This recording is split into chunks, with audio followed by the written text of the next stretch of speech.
जय गुरुदेव जय माँ भगवती। आज आम आसी पहुँचीचु हरिहर क्षेत्र सम्बल नगर में जैक मालिका वर्णित क्षेत्र। ये मालिका वर्णित हरिहर क्षेत्र में श्री जागेश्वरी चैनल तरफ आम आसी पहुँचीचु। बाबा मानू किसी पचारि जी आम पाखे अच्छा हरिहर क्षेत्र पीठाधीश श्री श्री हरिहर दास।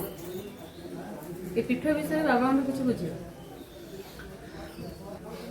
समस्ते कहते 16 मंडल प्रकृत में श्रेष्ठ मंडल कौटा ओंकार मंडल क्या कहुए से जागेश्वरी चैनल तरफ आपको स्वागत करुछु। प्रकृत में ओंकार मंडल क्या कहुए श्रेष्ठ मंडल कहते कौन जाओ आज गोटे बढ़िया प्रश्न पचारते जे एमती प्रश्न के पचारि ना कि समस्ते कहते 16 मंडल मंडल आसु से मंडल आसु किंतु जो आज ये प्रयास कहीं जे कि जो ओंकार मंडल पर गवेषणा देखिए समस्ते कहते जे आम 16 मंडल पर गवेषणा समस्ते कर ओंकार मंडल पर कहीं गवेषणा करूना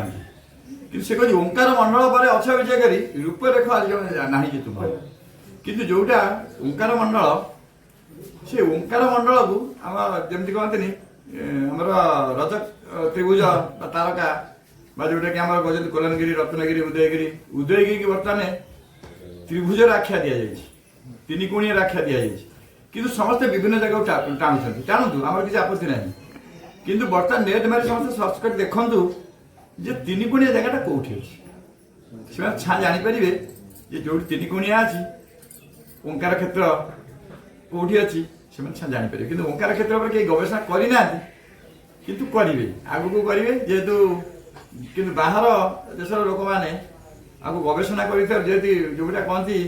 आमर बुद्ध कीर्ति गुड़ा ये बहुत अच्छी जोटा कि आम उदयगिरी ललितगिरी कोलनगिरी सब सब जगह सब अच्छी किंतु बौद्ध भिक्षुक मैंने ये आसुँच लगी बहुत माने सुविधा सुजोग सब अच्छी प्रशासन तरफ बहुत सुजोग दि जाऊँगी बाहर देश सब आसुँच पचारि विचार खोजी खोजी आस कहीं से किंवदंती कि जानी से आस से जो बौद्ध आज समस्ते से बौद्ध कथा बुझीपार समस्ते बौद्ध कहले आम स्वयं जगन्नाथ बुझाऊँ किंतु पुणी बुद्धदेव जो बुद्धदेव बुद्धं शरण गच्छामि धर्म शरण गच्छामि जो शब्द समस्त माने जमी स्पंदन करला समस्त हृदय को से बौद्ध धर्म अवलंबी जो जगह सब अच्छा से जगह अष्टगिरी अच्छी जोटा कि आमर वसुकल्प राजा से बौद्ध धर्म अवलंबी होते अष्टकन्या को पुत्र ना से अष्टकन्या को अष्टसेना लक्ष्मी देखते कि अष्टगिरी नाम नामित करते तेणु से ये जो क्षेत्र ये जो जगह जो जगह जाऊँगी जमी कहते ओंकार मंडल बोलिकी ओंकार बड़ी से जगह ओंकार मंडल हिसाब से कि आम जोटा कहते विरजा मंडल बोलिकी केत कहते कि विरजा मंडल से अच्छी कि ओंकार मंडल विरजा मंडल बोली कहुए विरजा मंडल और ओंकार मंडल भितर प्रभेद जमी गोटे आप जाज्ञेश्वनी जमी गोटे आसिले गोटा अग्निकुंड बाहर भाया जिनस जमी आमर जो मंडल भितर जमी आम कहते विरजा जमी विरजा आ जगन्नाथ संपर्क कहते तेणुक से जो ओंकार भितर जो जमी आम कहते गायत्री गायत्री किए 24 अक्षर कहूँ कि 32 अक्षर कहूँ कि 64 अक्षर कहूँ 74 अक्षर अच्छी तेणुक समस्ते गोटे कथा जानते जे जदि गायत्री किसी आम न जाचु ओं बोली कहीकि चलू कर दूसरी ओं बोली कहीकि माँ को डाकुं तेणु ओं जो शब्द सी वेदमाता गायत्री माँ माँ शब्द ही ओंकार तेणुक जो ओं कहला शरीर को बुझाऊँ ओं जो ध्वनिटी जो आसूची जो तैयारी होची सी जो माँ बोलिकी जो कौच विरजा मंडल कम नुह कहीं विरजा आमर जगन्नाथर गोटा अच्छी किंवदंती जे कि गोटे गलगली शंख अच्छी से जो उदयगिरी कथा आम कहूँ उदयगिरी निकटस्थ गोटे शंख अच्छी जो माँ विरजा जगन्नाथ को आम बलि देवाक आसती जे बंधु बंधु पाखु गले जमी कहती तुम्हें गल हाँ मु गली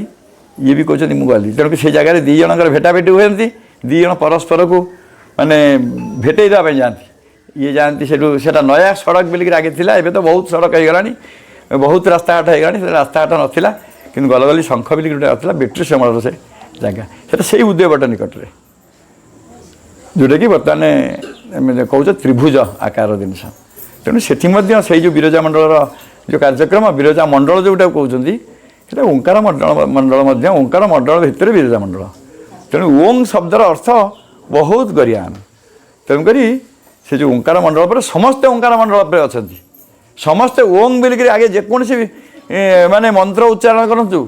जेको शब्द उच्चारण करूँ जी जेकोसी धर्म में था ना कहीं जदि ओं बोली उच्चारण न करती से मंत्र सिद्धि हवा बड़ कष्ट कहीं ना ओंटा कौन गणा जाए ना ओं बोली एमती शब्द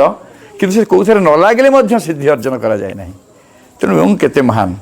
तेणुक ओं कहले शरीर को बुझे जाऊ ओं कहले आमर बसवा बुझे जाऊ ओं कहले गोटे मंडल को बुझे जाए आम मंडल भितर अच्छे माने ओं भितर अच्छे तेणु ओं उच्चारण कले हृदय भितर से शब्द सृष्टि होती आपड़ दिने पूरा हृदय भितर चिंता करूँ ओं बोली गोटे उच्चारण करूँ माने पूरा हृदय माने पूरा सुमधुर स्वर में गोटे ओं बोली उच्चारण करूँ ताल आप जानीपर जे ओं कहले गोटे प्रतिध्वनि आपणकर पूरा हृदय भितर बाहर आ से शब्दर तरंग निश्चित शून्य को व्यापुची जोटा कि 84 कोश दीर्घ प्रसाद 88 चेर जो 88 पर्यंत जो चेर जो तार सृष्टि हो माने आसूची समस्ते आसुचंती से शून्य मंडल को से व्यापी जाऊँगी माने तार जो स्पंदनता तेणु आप चिंता करूँ चिंता कले सब जापर जाओ गोटे बड़ प्रयास कले बढ़िया कथाटी पचारे से माने एमती कथा बोधे कहीं पचारि ना आउ ये कथा सब बहुत गभीर कथा आपको टे माने एमती लोकलोचन कथा से नुह सी हूँ अभ्यास जनक जिनस जी अभ्यास करुँच से मैंने जिन जापर कि अलग लोक लगे हाँ एमती केते मंडल अच्छी केते भल मंद अच्छी कि जी जमी कहते जो परिस्थिति जी अच्छी सी से कथा को बेसी प्राधान्य दब जी दुखे अच्छी से दुख कथा जानी जी सुखे से सुख कथा जानी जी मध्य भर से मध्य कथा जानी तेणुक जी से जो सिस्टम जी अच्छी जे से अनुध्यान करुँची से ही से कथा जापर तेणुक ओं माने केते महात्मा केते महान से केते गरियान जी ताको जानी से माने केवल अनुभव करें विभिन्न मालिका चैनल देखिया माध्यम किसी पुस्तक पढ़िया द्वारा गोटे पद आम पाई ओंकार मूर्ति हेबे दासरथी हरिहर क्षेत्र थिबेटी बसी यार अर्थ कौन ये तो गोटे महान कथा ये हूँ बर्तमान जिनस नुह बाबा माँ तुम तो ये जो प्रश्न पचार ये जो हरिहर क्षेत्र संबल नगर से गोटे संबल नगर पर बहुत प्रतिवाद चली बहुत तार संघर्ष चली माने केते संबल नगर अच्छी संबल कहले जोटा कि सबु जिनिस भरपूर थी पुणी किछि नथिबो बुझिपार जोटा कि जगन्नाथ पाखे एते जिनिस थाईकि सी भी कहते मोर किसी ना माने हाथ माने देखे ना कि जिते बड़े देखा केवल से सुनावास बेले देखई दौरान से भक्त मैंने जो सेवक सेवायत मान से सुनार छाउणी होती स्वयं जगन्नाथ सुनावास होकर सी भी देखई दौरान मोर एत जिन अच्छी तापर से देखई ना तेणुक जो आमर से कह हरिहर क्षेत्र से थे सी जो कथा देते जो हरिहर क्षेत्र जो आम शंखचक्रधारी तैयारी हबू से संबल नगर जो तैयारी हम ता पूर्वर जिन बहुत गहन सब अच्छी जे कि सेते बड़े स्वयं श्रीक्षेत्र में दारु ब्रह्म पूजा पाते बुझे माँ जो श्रीक्षेत्र दारु ब्रह्म पूजा तापर श्रीक्षेत्र को अनुकरण कर हरिहर क्षेत्र तैयारी तो हरिहर माने हरिंगी माने हरि कथा देती हर को जे तुम्हें चिंता कर ना दिने हरिहर क्षेत्र से जगह हम कहीं हम ना से महान कथा जिते बड़े राम अवतार रे जिते राम लक्ष्मण सीता जिते बड़े एठी माने वनवास समय किसी दिन कटई थे जिते सीता रोषे कर सेते बड़े कौन करथिबे ना से कही जे ये कौन ये जो पवन सुलसुल पवन होची ये जो वन भितर रोषे कर दौची तुम खाऊच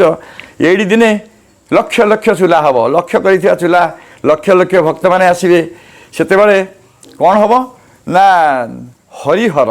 हरिहर लीला हम जो हरिहर लीला हम ସେତେବେଳେ ହନୁମାନଙ୍କର ପ୍ରତିଷ୍ଠା ସବୁ ମାନେ ଯେମିତି କହନ୍ତି ଗାଁ ଗାଁରେ ହନୁମାନଙ୍କର ପ୍ରତିଷ୍ଠା ହେବ। ହନୁମାନଙ୍କର ଯେତେବେଳେ ପ୍ରତିଷ୍ଠା ହେବ ସେତେବେଳେ ଦେଖିବେ ସମସ୍ତେ କହିବେ ଯେଉଁ ଗାଁରେ ହନୁମାନ ନାହାନ୍ତି ସେ ଗାଁରେ ବିପଦ। ତେଣୁ ସମସ୍ତେ ଗାଁ ମୁଣ୍ଡରେ ସବୁ ଗୋଟେ ଗୋଟେ ହନୁ ତିଆରି କରିଥିବେ। ତାପରେ ଏଇ ଯେଉଁ ଏରିଆ ଯେଉଁ ଆମର ହରିହର କ୍ଷେତ୍ର ପାଖାପାଖିରେ ବୋଧେ ରାମ ସୀତା ବି ମଧ୍ୟ ତିଆରି ହେବେ, ରାମ ମନ୍ଦିର ମଧ୍ୟ ହେବ। କାହିଁକି ରାମ ମନ୍ଦିର ନହେଲେ ରାମ ସୀତା ଏଠି ଆସିଲେ ବୋଲିକିରି ପ୍ରମାଣ କ'ଣ ହେବ? ତେଣୁ ସେ ମଧ୍ୟ ହେବେ। ଆଉ ହରିହର କ୍ଷେତ୍ରରେ ଯେଉଁ ଲକ୍ଷ ଲକ୍ଷ ଚୁଲା ବା ଲକ୍ଷ କରିଥିବା ଚୁଲା ବା ଶହ ଶହ ଚୁଲା ବା ଗୋଟିଏ ପତ୍ରରେ ଭୋଜନ, ଯେଉଁଟାକି ଏକପତ୍ରୀ ଭୋଜନ ସେଇ ସମ୍ବଳ ନଗରରେ ହିଁ ହେବ, ଆଉ କେଉଁ ଜାଗାରେ ହେଇପାରିବେ। କାହିଁକିନା ହରିହର କ୍ଷେତ୍ର, ସେଇ ହରିହର କ୍ଷେତ୍ର ଯେତେବେଳେ ହେବ ତା ପୂର୍ବରୁ ଶ୍ରୀକ୍ଷେତ୍ରରେ ଏ ଜିନିଷଟା ହେଇସାରିଥିବ। ଏକପତ୍ରୀ ଯେଉଁଟାକି ବ୍ରାହ୍ମଣ ଠାରୁ ଚଣ୍ଡାଳ ପର୍ଯ୍ୟନ୍ତ ଶ୍ରୀକ୍ଷେତ୍ରରେ ଖାଇସାରିଥିବେ। ଆଉ ଶ୍ରୀକ୍ଷେତ୍ରକୁ ଅନୁକରଣ କରି କାର୍ଯ୍ୟ ହେଇଥିବ। ତେଣୁ ସେ କହୁଥିବେ ସେଠି ଓଙ୍କାର ଯେଉଁ ଓଙ୍କାର ଜିନିଷ ବିଭିନ୍ନ ଢଙ୍ଗରେ ସବୁ ଲେଖୁଥିବେ ବିଭିନ୍ନ ଷ୍ଟାଇଲରେ, କିନ୍ତୁ ହରିହର କ୍ଷେତ୍ରରେ ଯେଉଁ ଓଙ୍କାର ସିଷ୍ଟମ୍ ହେଇଥିବ ସେ ହାତ ମାରି ଦେଖିବେ ତୋ ଦେହ ସତ୍ୟକୁ ସତ୍ୟକୁ ଚିହ୍ନେଇ ଯେତେବେଳେ ଫୁଲିଯିବ ବୁକୁ, ସେ ଓଙ୍କାରଟାକୁ ସେ ହାତ ମାରି ଚିହ୍ନେଇ ଦେଉଥିବେ ଯେ ବାପାରେ ଓଙ୍କାରଟା ଏଇପରି, କିନ୍ତୁ ସେଇ ଜାଗାରେ ହିଁ ଚିହ୍ନେଇ ଦେଉଥିବେ। ଆଉ ସେଇଠି ଓମ୍ ଶବ୍ଦର ଜିନିଷ ସେ ବୁଝେଇ ଦେଉଥିବେ। ଆଉ ସେଠି ଯେଉଁମାନେ ଥିବେ ତାଙ୍କ ପରମ୍ପରା ବୀଜଟି ମଧ୍ୟ ସେଇ ଜିନିଷରୁ ସୃଷ୍ଟି, କାହିଁକିନା ସେ ଜାଗାଟା ସେଇଭଳିଆ। କାର୍ଯ୍ୟ ଶ୍ରୀକ୍ଷେତ୍ରକୁ ଲକ୍ଷ୍ୟ କରି ସବୁ ନିଶ୍ଚିତ, କାହିଁକି ନା ଶ୍ରୀକ୍ଷେତ୍ର ତୁଳସୀ କ୍ଷେତ୍ର ହରିହର କ୍ଷେତ୍ର ଏସବୁ ତ୍ରିକୋଣ ସିଷ୍ଟମରେ ଅଛି। ବଡ଼ ଭାଇ ଆଉ ସାନ ଭାଇ ତା ଭିତରେ ବିରଜା ମଣ୍ଡଳ, ଯେଉଁଟାକି ଓମ୍ ଶବ୍ଦର ଅର୍ଥ। ଇଏ ତିନି କୋଣ ବିଶିଷ୍ଟରେ ଅଛନ୍ତି। ତେଣୁ ତ ଗବେଷଣା କରନ୍ତୁ। ଯେଉଁମାନେ ଭକ୍ତମାନେ ବହୁତ କିଛି ତ କହୁଛନ୍ତି, ବହୁତ ମାନେ ଗୁରୁଜ୍ଞାନ ବି ତାଙ୍କର ଅଛି, ସେ ଗୁରୁଙ୍କୁ ଟିକେ ପଚାରି ବୁଝନ୍ତୁ ଯେ ଏସବୁ ଜିନିଷ ଅଛି କି ନାହିଁ, ଆଉ ଏ ତିନି କୋଣ ହିସାବରେ ମାଡ଼ିକିରି ଅଛି କି ନାହିଁ। ଯଦି ଏଭଳିଆ ଦେଖାଯାଏ ତାପରେ ଏସବୁ ପଞ୍ଚକୋଶ ହିସାବ ହେଲା ବେଳକୁ ପୁଣି ପଳେଇ ଆସିବ ଆମର ଅର୍କିଦାସଙ୍କ ପାଖକୁ। କିନ୍ତୁ ଏ ସିଷ୍ଟମରେ କ୍ଷେତ୍ର ହିସାବରେ ଆସିବାକୁ ଗଲେ ଶ୍ରୀକ୍ଷେତ୍ରରୁ ତୁଳସୀ କ୍ଷେତ୍ରରୁ, ତୁଳସୀ କ୍ଷେତ୍ରରୁ ପୁଣି ଆମର ହରିହର କ୍ଷେତ୍ରକୁ ପଳେଇ ଆସିବ। ତେଣୁ ହରିହର କ୍ଷେତ୍ରକୁ ଆସିଲେ ବିରଜା ମଣ୍ଡଳ ପଳେଇ ପୁଣି ସେ ତିନି କଟକ ପଳେଇ ଆସିବ। ସେ ଦୁନିଆ ତା ଭିତରେ ସବୁ ସନ୍ଧି କଥା। ତେଣୁକରି ଖାଲି ଏତିକି ଜାଣିଥାନ୍ତୁ ଯେ କି ନିଶ୍ଚିତ ଯେଉଁଟା ମହାପୁରୁଷମାନେ ଲେଖିଛନ୍ତି ମହାପୁରୁଷଙ୍କ ବାକ୍ୟ ଅକାଟ୍ୟ ନିଶ୍ଚିତ ସତ୍ୟ, କିନ୍ତୁ ତାକୁ ଗବେଷଣା ସାପେକ୍ଷ।